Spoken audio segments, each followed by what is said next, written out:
Hello everyone, welcome back. I hope you all are fine and safe. So in this video we are going to see the solution of chapter number 9, halves and quarters. So we have already started. Let's do homework section, and now we are going to continue with question number 6. So question number 6 is add, subtract and draw the figure as well as represent each figure in fraction. Okay so हमें क्या करना है, यहाँ पे हमें addition और subtraction करना है जो गिवन है. इफ़ एडिशन गिवन है तो हमें एडिशन करना है, सब्ट्रैक्शन गिवन है तो सब्ट्रैक्शन करना है, साथ ही साथ हमें फ्रैक्शंस भी लिखने हैं और जो माइनस करने के बाद आंसर आता है, ठीक है, उसको हमें ड्रॉ भी करके दिखाना है. ठीक है, तो स्टार्ट करते हैं विद एग्जाम्पल में हमें गिवन है एक सर्कल. ठीक है, सर्कल को कितने पार्ट में डिवाइड किया है, 4 पार्ट्स में डिवाइड किया है, तो फ्रैक्शन हो जाएगा 4/4. ठीक है, कम्प्लीटली शेडेड है इसलिए 4/4. माइनस करना है हमें. यहाँ पे अगेन एक सर्कल है जिसको 4 पार्ट्स में डिवाइड किया है, 2 पार्ट शेडेड है. ठीक है, तो फ्रैक्शन हो जाएगा 2/4. ठीक है, अब 4/4 में से 2/4 हमें माइनस कर देना है. ठीक है, तो जो डिनोमिनेटर है वो तो रहेगा सेम ही. ठीक है, न्यूमरेटर हम देखेंगे 4 - 2, सो 4 - 2 होता है 2. ठीक है, सो आंसर विल बी 2/4. इसी तरीके से हम स्टार्ट करते हैं क्वेश्चन नंबर 1. क्वेश्चन नंबर 1 हमें गिवन है, एक सर्कल दिया है, टोटली 4 पार्ट्स में डिवाइड किया है उसको. ठीक है, सो और शेडेड है 1, तो फ्रैक्शन हो जाएगा 1/4. ठीक है, 1 पार्ट शेडेड है, टोटल पार्ट्स है 4, सो फ्रैक्शन हो जाएगा 1/4. ठीक है, हमें करना है प्लस. ठीक है, नेक्स्ट हमें दिया है अगेन एक सर्कल दिया है, 4 पार्ट्स में डिवाइडेड है, 3 पार्ट शेडेड है. ठीक है, तो फ्रैक्शन हो जाएगा 3/4. ठीक है, अब हमें करना है ऐड. तो डिनोमिनेटर सेम है, नेक्स्ट आंसर जो होगा उसमें भी डिनोमिनेटर सेम ही रहेगा. ठीक है, न्यूमरेटर देखेंगे 1 और 3. अब 1 + 3 होता है 4. ठीक है, तो यहाँ पे हम लिख देंगे 4, यानी कि फ्रैक्शन क्या हो गया 4/4. ठीक है, यहाँ पे शेडेड पोर्शन को भी अगर हम ऐड करते तो यहाँ है 1 शेडेड पोर्शन, यहाँ है 3 शेडेड पोर्शन, तो 1 + 3 हो जाएगा 4. ठीक है, तो नेक्स्ट हम यहाँ फिगर ड्रॉ करेंगे.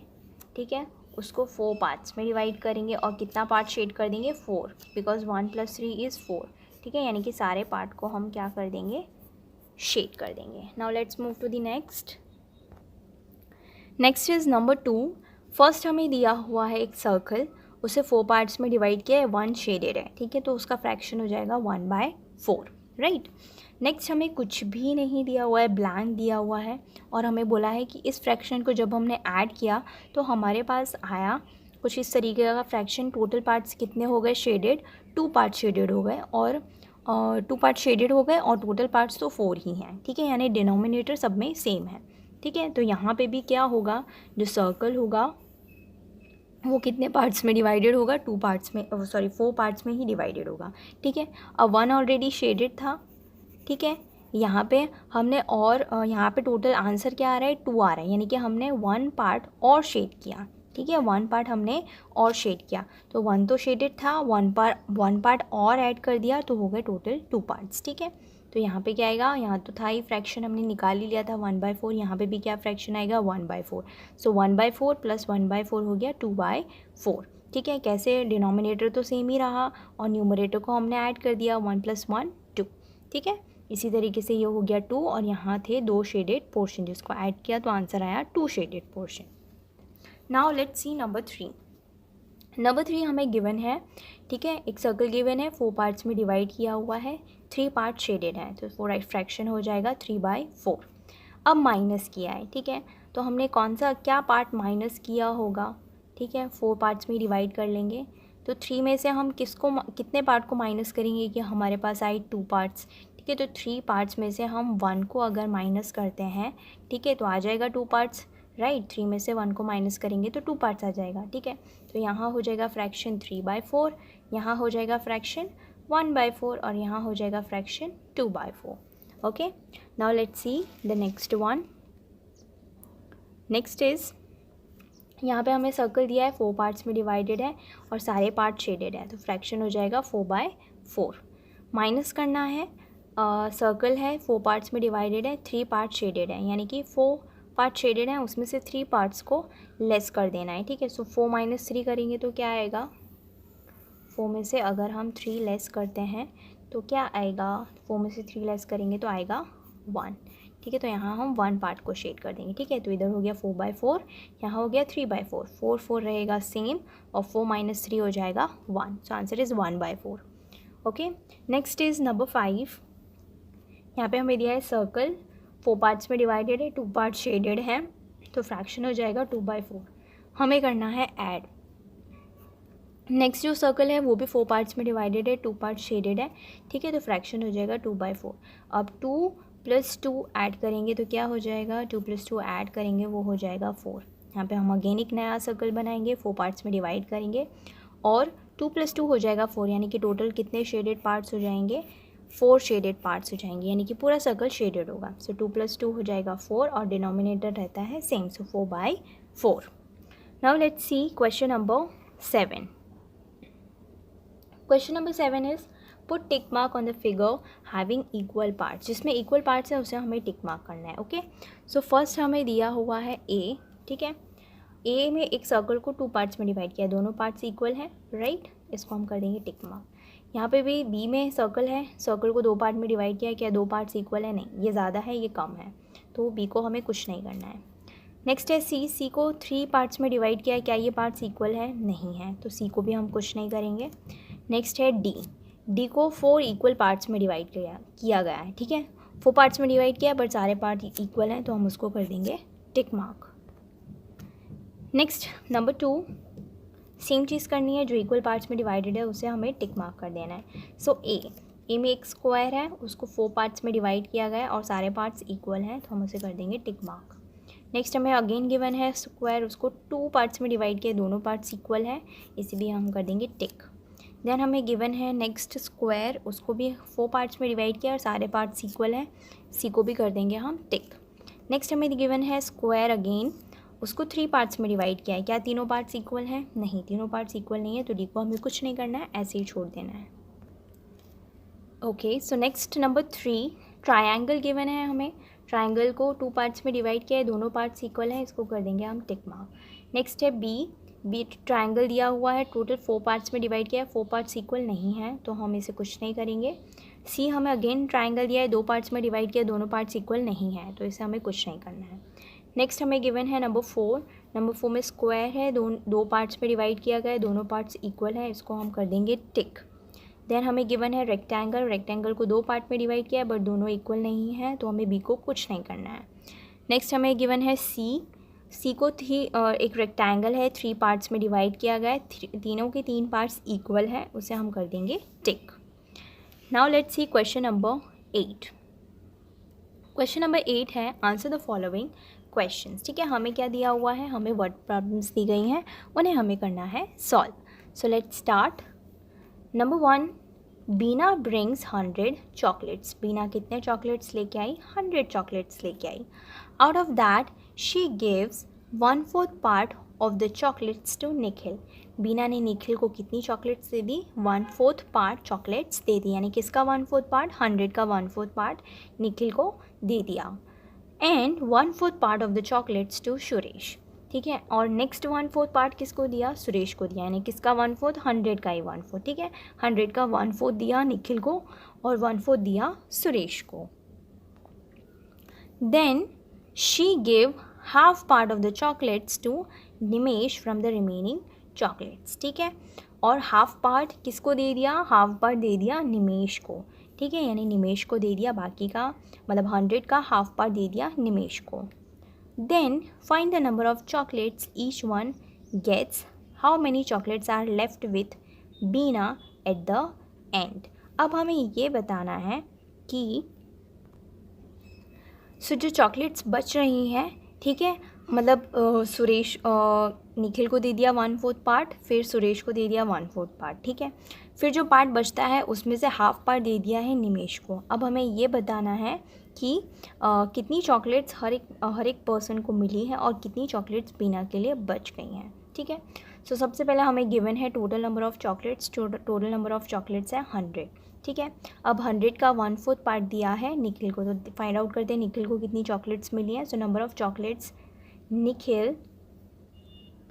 निखिल गेट्स। ओके, सो 100 का 1/4 हम फाइंड आउट करेंगे, 100 का 1/4, 100 को 4 के साथ कैंसिल करेंगे। ठीक है, सो 4 का 100 के साथ कैंसिल होगा, सो 25 into 4 is 100. It means Nikhil को चॉकलेट्स मिली हैं 25. ठीक है.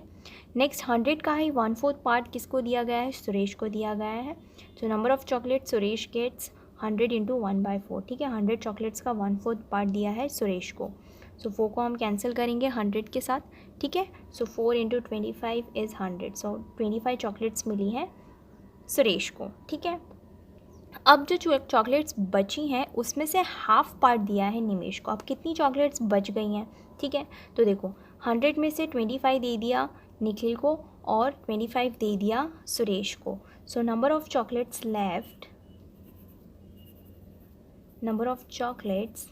लेफ्ट कितनी बच जा रही हैं? 100 minus 25 plus 25 50. So 100 minus 50 is 50. ठीक है. अब चॉकलेट्स बचती हैं 50 का हाफ पार्ट दिया है किसको? निमेश को. So number of chocolates Nimesh get is equals to 50 multiply by half. ठीक है.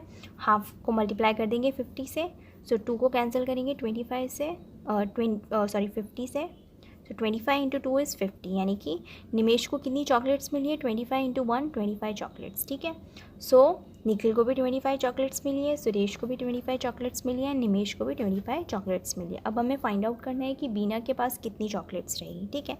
So number of chocolates left with Bina at the end is equals to 100 minus 100 में से हम क्या क्या माइनस कर देंगे?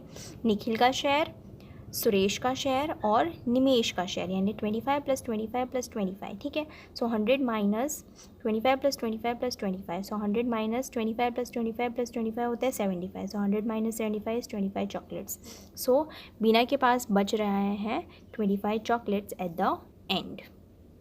Now let's see number 2. Number 2 is a shopkeeper gave 1/4 part of apples to Meenal. एक शॉपकीपर ने मीनल को कितना शेयर दिया? 1/4 पार्ट एप्पल्स दे दिया. And 3/4 part of the apples to Jinal. और 3/4 पार्ट दिया जीनल को फ्रॉम 88 एप्पल्स. यानी 88 एप्पल्स का 1/4 पार्ट दिया मीनल को एंड 88 एप्पल्स का 3/4 पार्ट दिया जीनल को. Then how many apples did he give to each. अब हमें बताना है कि उन्होंने हर एक को कितना एप्पल्स दिया. यानी कि जीनल को कितने एप्पल्स मिले और मीनल को कितने एप्पल्स मिले. ठीक है. How many apples are left with him at the end. और हमें ये बताना है कि शॉपकीपर के पास एट द एंड कितने एप्पल्स बचे. Okay. So let's start. Total number of apples कितने हैं? 88. अब हम फाइंड आउट करेंगे मीनल को कितने एप्पल्स मिले. So number of apples Meenal gets is equals to Meenal को कितने एप्पल मिले? 1/4 ऑफ 88. So 1/4 into 88. अब 4 को कैंसिल करेंगे 88 के साथ. 88 को आप डिवाइड करो 4 से. यू विल गेट 4 2 ज़ा 8 एंड 4 2 ज़ा 8. सो 1 मल्टीप्लाई बाई 22 इज़ 22 एप्पल्स. यानी मीनल को मिले 22 एप्पल्स. देन हम फाइंड आउट करेंगे जीनल को कितने एप्पल मिले. जीनल को मिले 3/4 part. So number of apples Jeanal gets is 3/4 into 88. Okay. So 4 को कैंसिल करेंगे 88 के साथ. 4 2 ज़ा 8 and 4 2 ज़ा 8.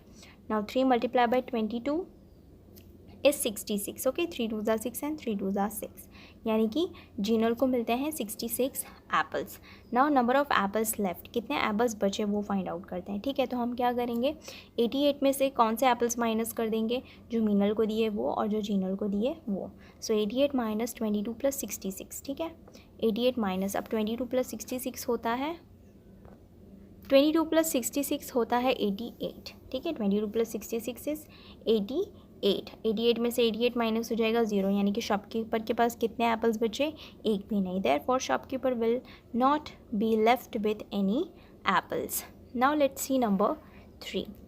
Number 3 is if 20 notebooks cost 160 rupees then how much do 3/4 part of the notebooks from them cost. हमें बोला है 20 नोटबुक्स का कॉस्ट है 160 रुपीज़. तो 3/4 पार्ट ऑफ द नोटबुक्स यानी 3/4 पार्ट अगर नोटबुक्स का लें तो उनका कॉस्ट क्या होगा. ठीक है. So cost of 20 notebooks is 160 rupees. अब हमें फाइंड आउट करना है 3/4 part of the notebooks from them cost is equals to 160 का हम 3/4 पार्ट निकाल लेंगे. सो 160 मल्टीप्लाई बाई 3/4. 4 को आप कैंसिल करो 160 से, सो 4 4 ज़ा 16 एंड 4 0 ज़ा 0, ठीक है. So 40 into 3 is 120 rupees. It means 3/4 part of the notebooks from them will cost 120 rupees. यानी कि 3/4 पार्ट नोटबुक्स का कॉस्ट होगा 120 rupees. Now let's see number 4. In a vegetable shop price of potato is 16 rupees per kg. ठीक है, potato का price क्या है एक शॉप के अंदर? 16 rupees per kg. Onion is 20 rupees per kg. Onion का प्राइस है 20 rupees per kg. If Manu भाई wants to buy 1/4 part of both the items then how much money should he pay to the shopkeeper. अब मनु भाई को क्या करना है? 1/4 part onions का ख़रीदना है और 1/4 पार्ट ही पोटैटोज़ का ख़रीदना है. तो उन्हें कितना अमाउंट पे करना होगा? सो हम 1/4 पार्ट दोनों का फाइंड आउट करेंगे. So first is price of 1 kg potato is 16 rupees. ठीक है, 1 kg का है 16 रुपीज़. हम फाइंड आउट करेंगे 1/4 का. So price of 1/4 kg potato is equals to 16 into 1/4. 4 को कैंसिल करते हैं 16 के साथ. 4 4 ज़ा 16. सो 4 मल्टीप्लाई बाय 1 इज़ ₹4. ठीक है, तो 1/4 पोटैटो का प्राइस हो गया 4 रुपीज़. अब हम फाइंड आउट करेंगे 1/4 kg अनियंस का price. So price of 1 kg onion is 20 rupees. 1 kg onion का प्राइस है 20 rupees. So price of 1/4 kg onion. अब 1/4 kg अनियन का प्राइस हम फाइंड आउट करते हैं. तो 20 मल्टीप्लाई बाय 1/4. 20 को कैंसिल करेंगे 4 के साथ. सो 4 5 ज़ा 20. Now 5 multiply by 1 is 5 rupees. ठीक है, यानी कि 1/4 kg अनियन का प्राइस हो गया 5 रुपीज़. अब मनु भाई को कितने रुपीज़ पे करने पड़ेंगे? 4 + 5 9 rupees. So total price to be paid is equals to 4 + 5 9 rupees. Therefore Manu भाई शुड पे ₹9 टू द शॉपकीपर. शॉपकीपर को वो कितना पे करेंगे? 9 रुपीज़. तो यहाँ पे हमारा चैप्टर नंबर 9 होता है ख़त्म. If you have any doubt, query और suggestion, let me know in the comment section. I will see you in the next video with a new chapter. Till then bye bye, take care.